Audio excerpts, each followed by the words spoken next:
Our Glorious Future series. 7 things predicted in Scripture that every believer in Jesus Christ will eventually experience. There is something about the hope of the coming of Christ that lifts us up for the challenges of life here today. Number 2. The Father's house.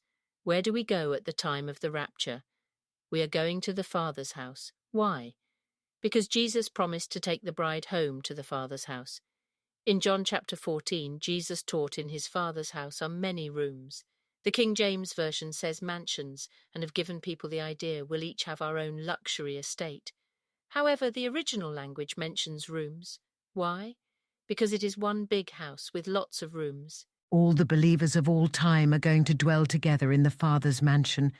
Jesus taught in John chapter 14, verses 3 and 4, "And if I go and prepare a place for you, I will come again and receive you to myself, that where I am there you may be also. And where I go you know, and the way you know." The rapture must occur at some point prior to this to take the bride to the Father's house. This is not a figurative place, this is clearly a physical place that Jesus is talking about. He's been preparing that place for almost 2,000 years.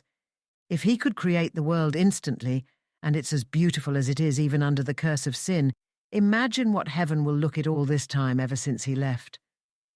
When the Father says, "Go get the bride and bring her to the Father's house," then Jesus will come for his own.